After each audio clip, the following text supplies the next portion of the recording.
of Allah, most gracious and most merciful. معكم محدثكم أحمد علي أحمد في رابع محاضراتنا في ال Basic Histotechnique Course. الليلة إن شاء الله هنتكلم عن التيشو بروسيسنج، وهنشوف كيف إنه التيشو بتمشي في serial chemical solutions. بتمر ب serial events، مراحل متعددة عشان تسهل لنا العملية بتاعة البارفنايزيشن في الواكس. A full appreciation of tissue specimen on studies, especially with regards to quality of the specimen, demands a basic understanding of the procedure used to process the tissue for microscopic view. لازم نحن نفهم الطرق اللي هتمر بيها دي كويس جدا، نعرف فايدة كل حاجة شنو. فالتيشو processing involves several distinct steps. The principle of tissue processing is to remove the extractable water from tissue، عشان نزح الموية اللي نحن شنو ما محتاجينها من التيشو سبيسمن، ونعمل ريبليس لشنو لميديوم بدلها عشان يحصل solidifying للتيشو عشان to allow for sectioning. It consists of 3 stages, which is a dehydration, clearing and infiltration with a paraffin wax or another infiltrating medium. The purpose of dehydration is to remove water from tissue using graded alcohols. هنستخدم graded من الكحول عشان نعمل remove لشنو الوتر من التشو from lower to higher concentration، من يعني مثلا 70 90 100 absolute. Clearing is to remove the alcohol from the tissues with the solvent. نعمل remove للكحول من التشو with the solvent يكون miscible with the paraffin wax and miscible with alcohol looks like the dialene. Infiltrating is to infiltrate the tissue with the paraffin wax to allow it solidifying and sectioning. فالفاكتورز influencing rate of the processing الحقيقة بتأثر على التشو processing شنو؟ الاجيتيشن او العملية بتاعت الضغط بتاع التشو او الهيت، الفيسكوسيتي اللي هو الفاكيوم، السبيسمن سايز، الالتراسونيك. نشوف ان واحدة واحدة. agitation is increase follow fresh solution around the tissue، يعني كيف انه والله التشو السوليوشن ده يحيط بالتشو كله. في الاوتوماتيد بروسيسور incorporate the vertical of rotary oscillation or pressurized the removal and replacement of fluids at timed intervals as a mechanism for infiltration. mechanism of agitation. يعني كيف انه والله التشو بيحصل لها إحاطة بالفلويد. نمرة واحد قلنا إنه والله بنستخدم الأوسكيليتيشن روتري، كيف إنه والله يكون التيشو قاعد في حركة دائرية داخل السكشن داخل الفلويد، والبرجرايز والضغط بتاعه في ضغط عالي جدا، لكن يكون شنو compatible مع شنو مع التيشوز عشان ما يحصل فيها يعني السكشن بتاعك مثلا يحصل فيه بعدين مشاكل او غيره. فالefficient agitation reduce overall processing time by 30%.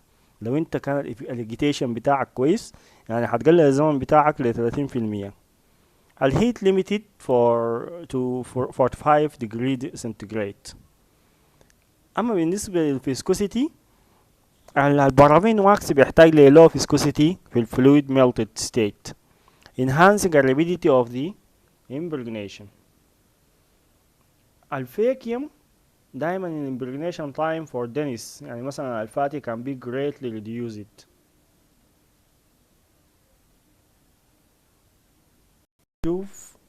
نشوف يلا الأهمية بتاعت التيشو processing. Most laboratory supervisors would emphasize to their staff the importance of tissue processing. لازم أي سوبرفايزر بتاع هيستوباثولوجي لاب يوري الستاف بتاعه الأهمية بتاعت شنو عملية التشو بروسيسنج. It's worthwhile to stress that the use of the inappropriate processing schedule or the making of fundamental mistakes, perhaps in the relationing or sequencing of the processing reagents. يعني العمليات بتاعت البروسيسنج ما كانت متابعة بصورة proper can result in the production of tissue specimen that cannot be sectioned and therefore will not provide any useful microscopic information.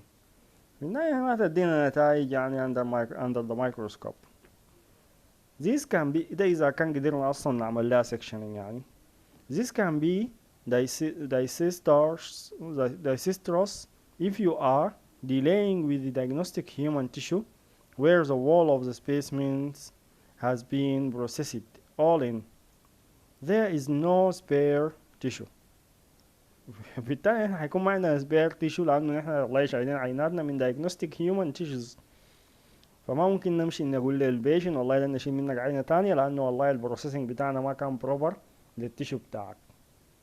It is a patient who يعني البيشن في النهاية محتاج whom an explanation has to be provided. يعني هتديه هتقول شنو يعني. الميكانيكال أو electrical faults auxiliary occur in the tissue processors. Processing mishaps where the tissue are actually compromised mainly occur because of human error. دايما المشاكل بتاعة البروسيسنج بتكون من الهيومن error سواء كان mechanical أو electrical faults. It is important to the emphasis the value of proper education training for those carrying out the tissue processing and the need to apply particular care when setting up a processor for any. يعني احنا والله نحن ما بندي اي زول يمسك التيشو بروسيسور ساي ما دام نتاكد انه والله معلومات الزول كويسه في البروسيسنج كيف بيعمل ديهايدريشن كيف بيعمل كليرنج كيف بيعمل امبرينيشن انفلتريشن في واكس انبودنج وهكذا. فنحن ما حنمسك زول ساكت الشغل بتاع التيشو بروسيسور ما دام نتاكد منه والله هي زول ويل ليرند ويل educated ويل تريند في الشغل بتاع التيشو بروسيسنج. فلازم يكون عنده سوبرفايزر يتابعه لحد ما يقدر يتمكن من الشغل. نيجي نتكلم عن dehydration because a melted paraffin wax is hydrophobic immiscible with water. The specimen must be removed before it can be infiltrated with wax. البروسيس دي is commonly carried out by the immersing the specimen in a series of ethanol alcohol solution تعمل increasing the concentration until pure water-free alcohol is reached. Ethanol miscible with water in all proportions so that the water in the specimen is progressively replaced by the alcohol. A series of the ethanol with from low grade to high grade is used. زي ما شايفين هنا 70% 15 دقيقة 90% 100% many times ويزيد الزمن بعد ذاك 30 دقيقة 40 45 دقيقة وهكذا. At this point all the tiny residue of the tightly bound molecular water should be removed from the specimen. كل الواترز الموجودة في التشو المفروض يحصل لها شنو removal منه. بالنسبة للكليرنج دائما بنستخدم now essentially water free solution still cannot infiltrate it with wax because the wax and ethanol are largely immiscible. عشان كده بنستخدم intermediate solvent يكون fully miscible with a paraffin wax و with ethanol. السولفنت ده بيعمل displace للإيثانول يطلع الإيثانول برا وينزل لنا شنو المولتن paraffin wax. This stage in the process is called clearing and the reagent used called clearing agent. المحلول اللي بنستخدمه بنقول عليه clearing agent. يبقى clearing was chosen because many but not all clearing agent impart an optical clarity or transparency to the tissue due to their relatively high refractive index. يبقى clearing دائما نختاره لكن ما دايما، على حسب شنو انه اللايت كليرنج ايجنت لازم يكون عندها اوبتيكال كليريتي وترانسبيرنسي. ليه؟ لانه الريفراكتيف اندكس بتاعها شنو عالي. Another important rule of clearing agent is to remove substantial amount of fat from tissue which otherwise present barrier to wax infiltration. يبقى ال clearing agent بيعمل لنا substantial excessive amount من الواكس، وبيخلي فيه كمية معينة موزونة مع التشو بتاعتنا قاعدة شنو في الواكس في التشو. فهنستخدم mainly الزيالين lobular agent. Multiple chains are required to completely displace the ethanol. ودايما بنستخدم specimen ما تكون أكتر من 4 mm thickening would be used. نجي بعد ده impregnation through the paraffin wax solid crystalline mixture of straighted chain normally hydrocarbons ring يعني C20 to C30 and possibly higher, that is CH3 CH2 N CH3 where the N equals or more than 80. دي دلالة على انه والله الموليكولار ريت بتاعته عالية جدا، وهيكون في ordinary temperature 25 to or 77 فahrenheit، and الفيسكوسيتي بتاعته بتكون low 35 ل 45 at 99 to 210 degrees فahrenheit. يعني باختصار كده انه عبارة عن melted paraffin wax. However, in contrast to petroleum wax, petroleum jelly, also solid at the ordinary temperature, does not in fact contain both solid and liquid hydrocarbons. حلو لحد هنا. فقال انه والله الواكس infiltrating or infiltration at tissue can now be infiltrated with a suitable histological wax.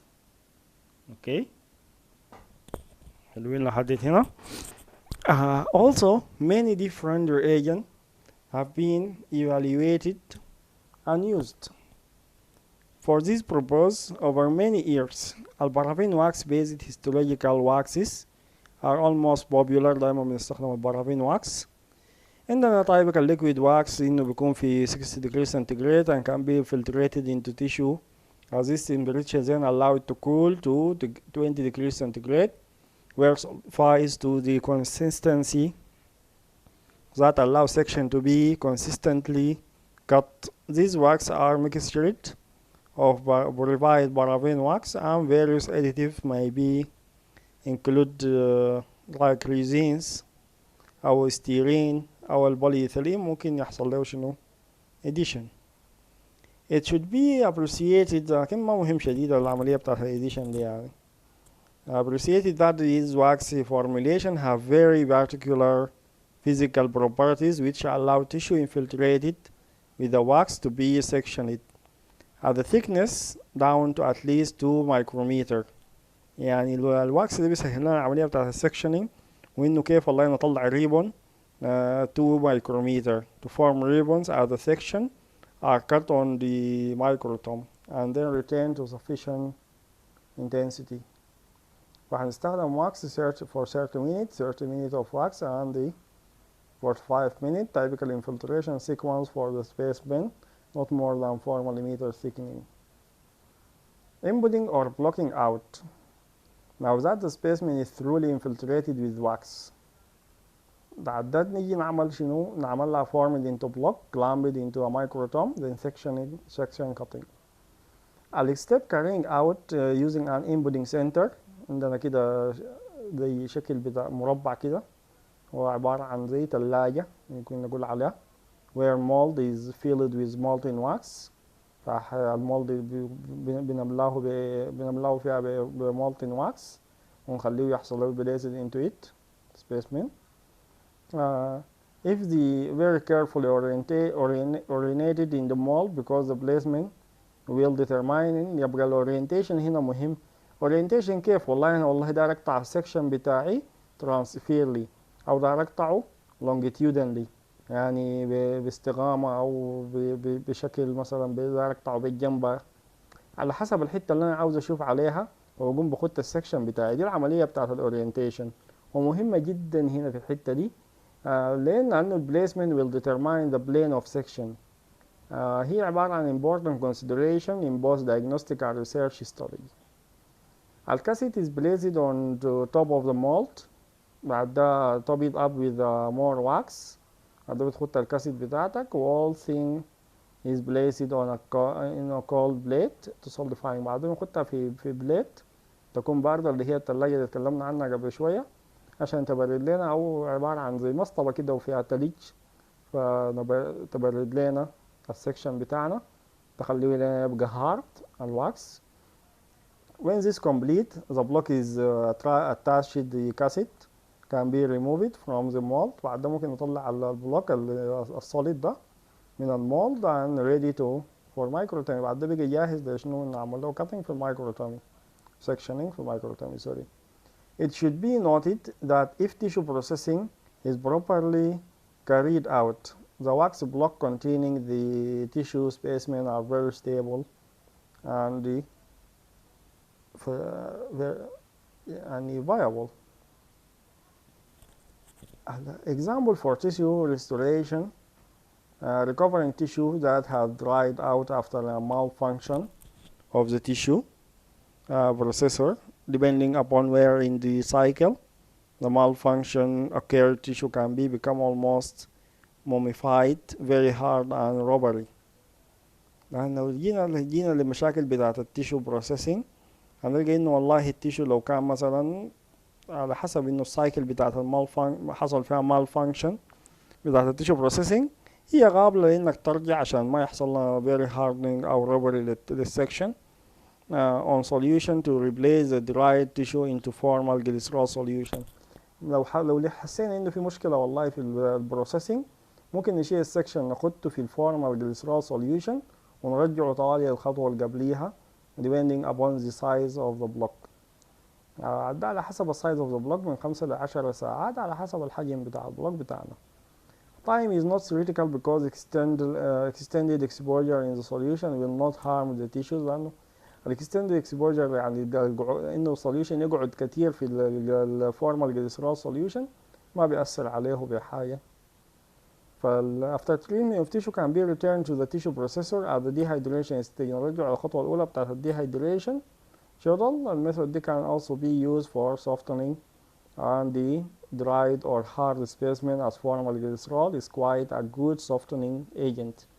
ولو نحن ماشيين في التيشو بروسيسنج حسينا انه والله التيشو بتاعنا ده حصل له هاردنينج، حصل مال فانكشنينج في التيشو بروسيسور، طبعا بنشيل السكشن نحطه في سوفتنينج ايجنت اللي هو الفورمال جليسرول سوليوشن عشان يحصل له سوفتنينج ونرجعه للخطوه بتاعت الديهايدريشن تاني كنوع من انواع المعالجه لشنو مشاكل التيشو بروسيسنج. فده الاوتوماتيك تيشو بروسيسور كي دي تي اس 6A اوتوماتيك تيشو بروسيسور. البروسيسور دي بنستخدمها في الانيمال وفي الهيومن تيشو اوتوماتيكلي. هي accurate and easy used and maintain. It is excellent choice for histology and pathology lab of hospitals and research institution. والله يا جماعة ما عندي علاقة مع نفس الشركة دي، يعني أنا ما بروج لهم، لكن هحاول نشوف بعض الأمثلة للتيشو بروسيسور مستخدمة في اللابات بتاعة الهيستوباثولوجي. ده نوع تاني من شركة الكي دي تي اس 6B، وده عبارة عن اوتوماتيك فاكيوم تيشو بروسيسور. شوف هنا بيستخدموا فيه الفاكيوم فانكشن عشان يحصل accelerate and speed للتيشو بروسيسنج for animal and human tissues automatically. هي accurate, easy to use and maintain excellent choice for histopathology labs of hospitals and research institution. ده عبارة عن برضو واحدة من التيشو بروسيسور small type. عندها technical specifications, number of stations. بتشيل لنا مثلا 12 9 reagent stations و3 برابين stations. الفوليوم اوف ستيشن 700 مل، ولا تايم سيتنج من 0 to 99 hours no one station، يعني من 0 ل 24 hours for other stations. temperature pre-setting range ambient 99 degrees centigrade. any questions؟ طيب نقول السلام عليكم، إن شاء الله نتلاقى في المحاضرة بتاعة الثيوري of staining. السلام عليكم.